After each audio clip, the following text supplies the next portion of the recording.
Let's head down the shore. Shrimp Thunder, POV, Shrimp Scouts. Mike's Seafood is probably the busiest place at the Jersey Shore. And they've got the lines to prove it. Take a seat, loosen the belt. You're about to visit a seaside seafood paradise. Plus, I'm 39 and live with my parents. What the heck? That's too old to live with your parents, and I know that because they tell me. We'll be serving up laughs at one of Jersey's premier comedy clubs. Also, hey, Jersey is Jersey, though. You guys need anything? Another coffee when you get a chance. You got it. Now shut up and eat. We all got the same attitude. in the mood for a little attitude with your morning coffee? Shut up and eat. Meet the delightfully demanding staff of Shut Up and Eat.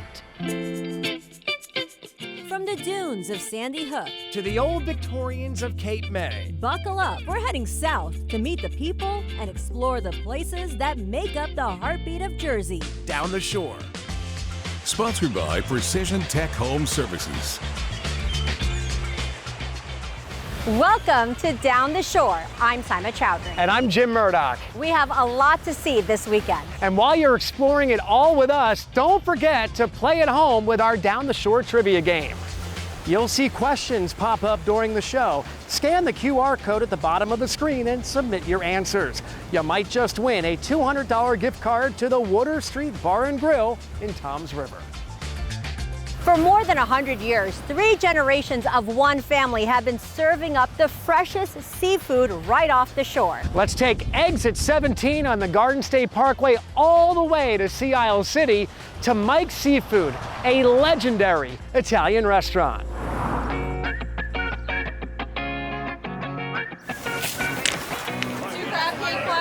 It's cocktail hour.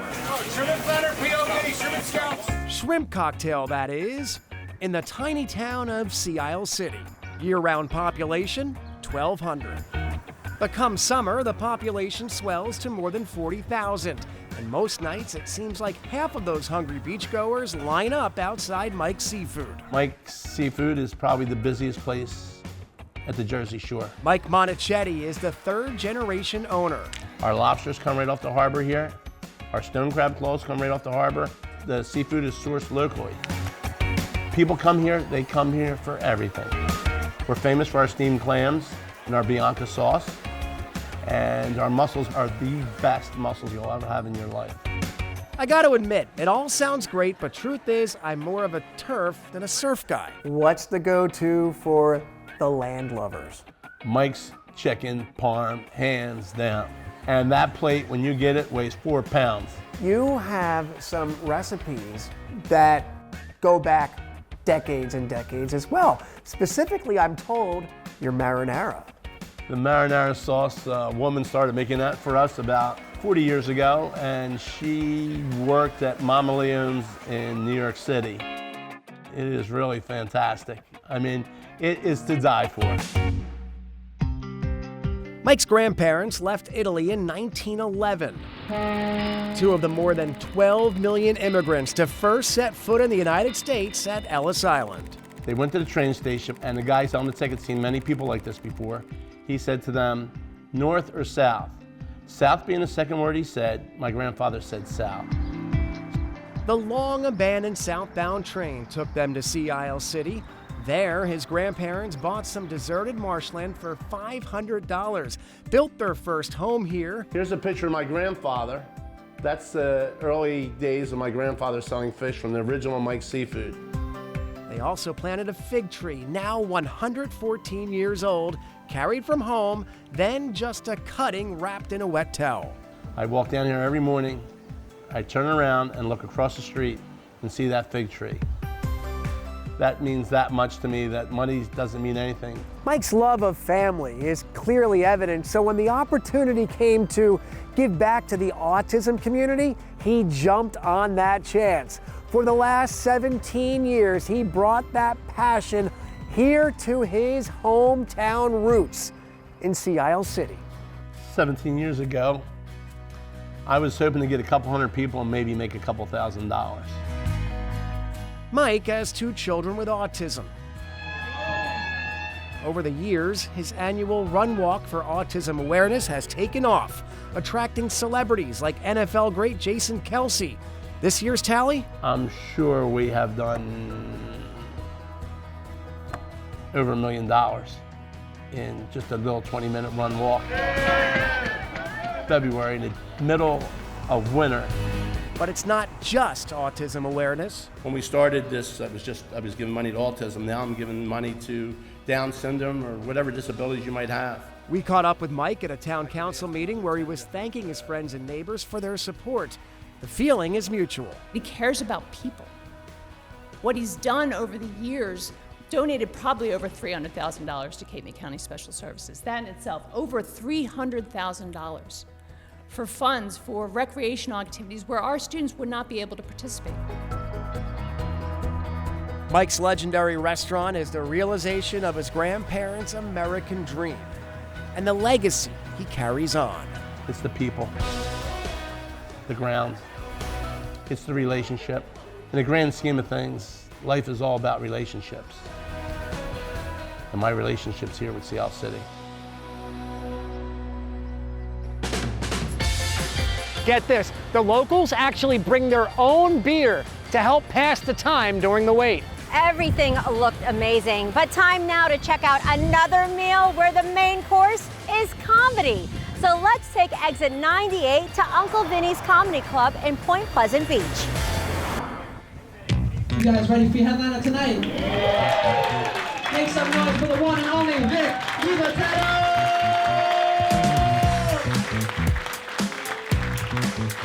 Great to be here. Great to be back in New Jersey. I just came back from a cruise in Greece. Greece is a beautiful country. I love Greece. I love Italy. I love Europe. But they gotta come up. You can't get ice. Just give me ice. It's a recipe that's been around for thousands of years. It's frozen water, even before the Acropolis was built.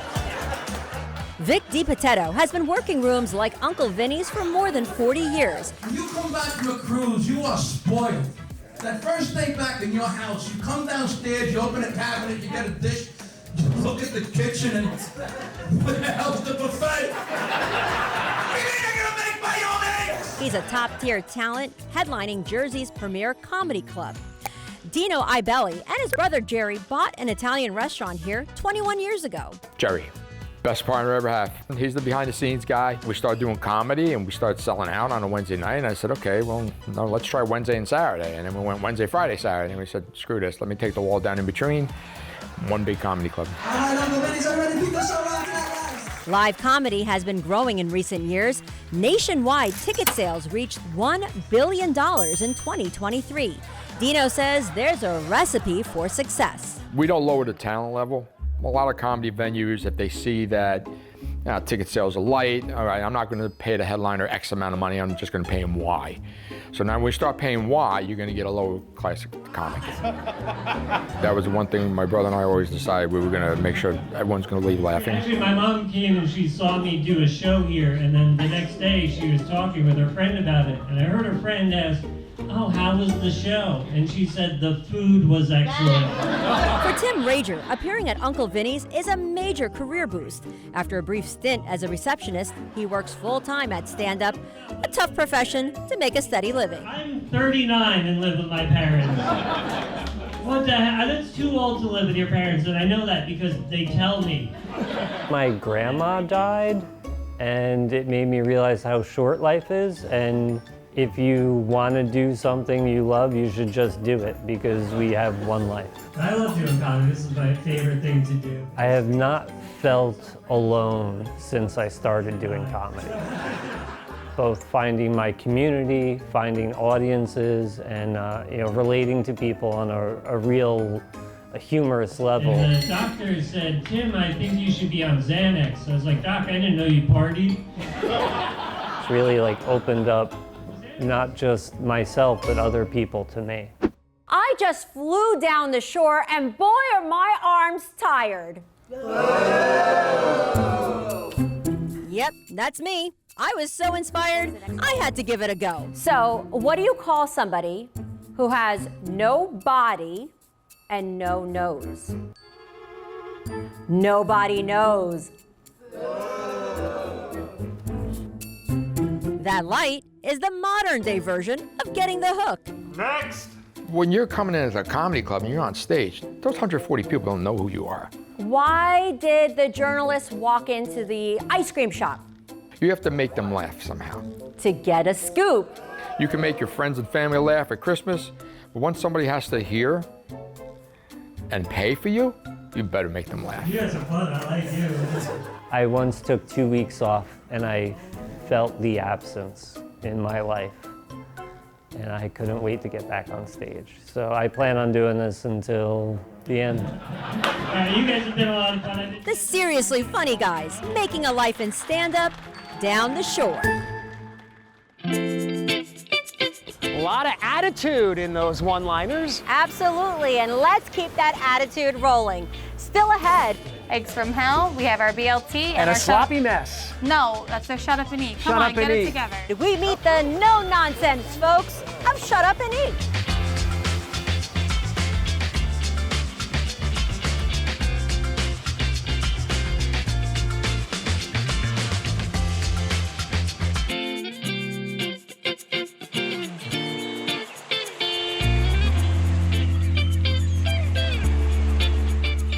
Welcome back to Down the Shore. There are more than 500 diners in Jersey, the first set to have opened in Bayonne back in 1913. That's right, Jersey diners, they're so famous for their great food and friendly service. So let's take exit 82 on the Parkway to Toms River to this diner with great food and a different kind of service at Shut Up and Eat.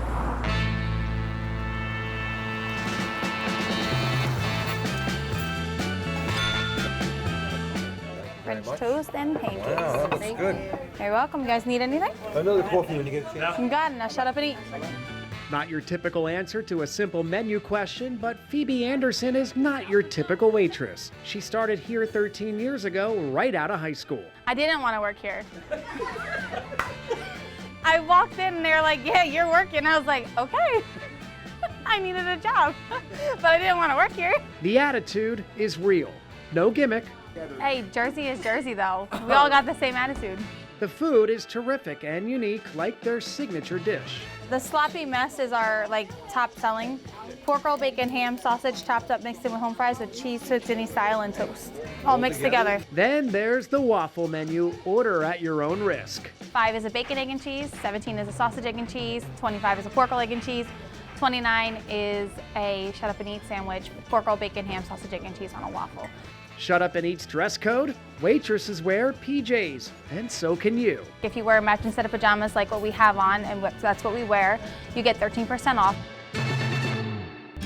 Annie Gauthiers is Phoebe's old boss. After years of waiting tables, Annie started this place. She retired recently, but a few years ago, Annie told us about her restaurant's guiding rule. We kind of don't take a whole lot of abuse, we kind of give it, and we hope that they give it back so they can have a fun time at breakfast. Of course, I had to take the Shut Up and Eat challenge and slip into my PJs. Time to report for work. Where the hell is Jim at? Hey, I'm ready. About time. Yeah, it takes We've a been long time to waiting. look this good.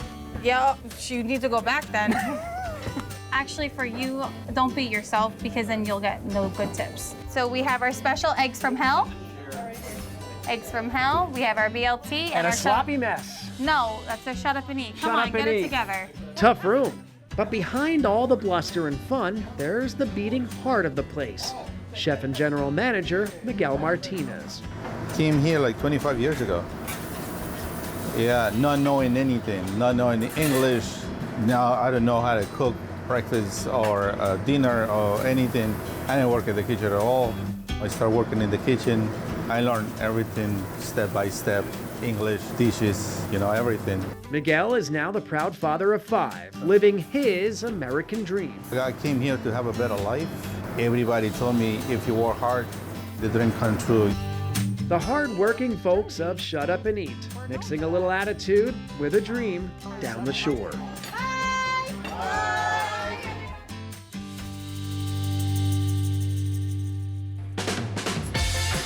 Such a fun place, but check your ego at the door.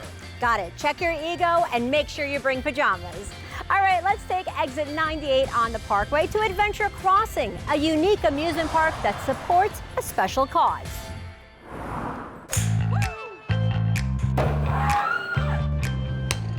Let's do it together. All right, we're gonna come back. 1, 2, and then right through the ball. Beautiful. I'm not quite ready for the pros, but after a quick lesson, I was really getting into the swing of things.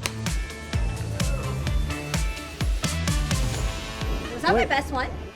I'm in the Dome, just one part of a unique development called Adventure Crossing. This is one of the largest domes in the United States. It's 300 feet wide, 400 feet long, 89 feet tall. We've had baseball events in here, hockey events, lacrosse events. We've done concerts. Yes, it's a 300-acre sports and entertainment complex spread across all that real estate, housing, hotels. 2 Hiltons and a Marriott. And when you come up, you're gonna go 1. My golf coach, Vito Cardinelli. He's also the owner. Real estate has always been a passion. I had a grandmother who said that they didn't make more land. So I made her real proud when I was about 17 years old, bought my first piece of property in New York. Were you born and raised in Brooklyn? I was born in Brooklyn. I did the migration. I went from Brooklyn to Staten Island to New Jersey. That's the Italian migration. Vito met Linda when they were teens, living just a few blocks apart. They married young, had 2 girls, but very soon tragedy struck. You know, plasmapheresis treatments, little rooms, getting the treatment, both of us crying when we came in and out.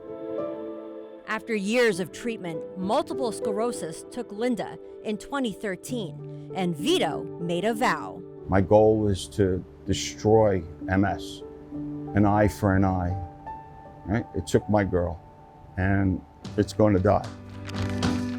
And then on the other side of the Six Flags entrance is our medical school, our medical research. The research center will be built at the far end of the development. This research center is basically going to be with a school, a high school, a college, and a medical school. You know, I would say in less than 6 months, we'll probably be trying to collect data from people from around the world with MS. My goal is to eliminate MS on this earth before I leave. Beautiful. Adventure Crossing is shaping up to be a remarkable place. An amusement park that doubles as a standout entertainment destination while also fueling one man's special purpose. You have an athletic stance. You do. Yeah, thank you. Something you'll find only down the shore. A great cause and a real boost to the area in so many ways. Absolutely. Well, up next, we check out a museum that'll really get you into the spirit of things. Woo!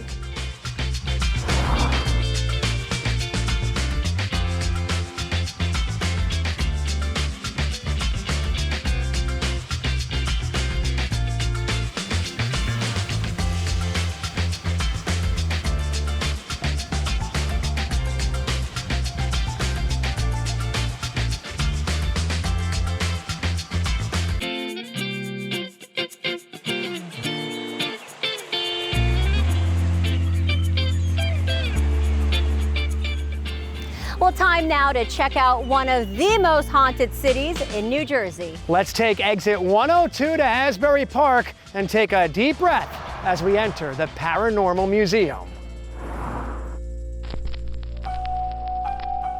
I'm the owner and curator of the Paranormal Museum and Paranormal Books and Curiosities in Asbury Park.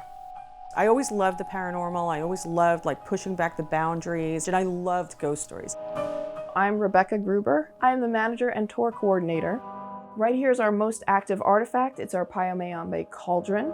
The spirit that's associated with it, her bones are actually in the cauldron. We have about 200 artifacts on display at any given time. People start to have experiences, and those experiences can be sounds, movement, just a sense that there's something weird going on, and they're uncomfortable with having the item in their home.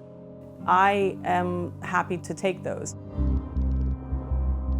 I actually spent 18 years as a television producer, and I specialized in the sport of cricket. When I used to tell people I produce cricket, they'd say, "What?" So when I opened up this place around 2007, they'd say, "What do you do?" And I'd say, "Oh, I do paranormal." And they'd say, "What?" It was a very different canvas, but the response was very much the same.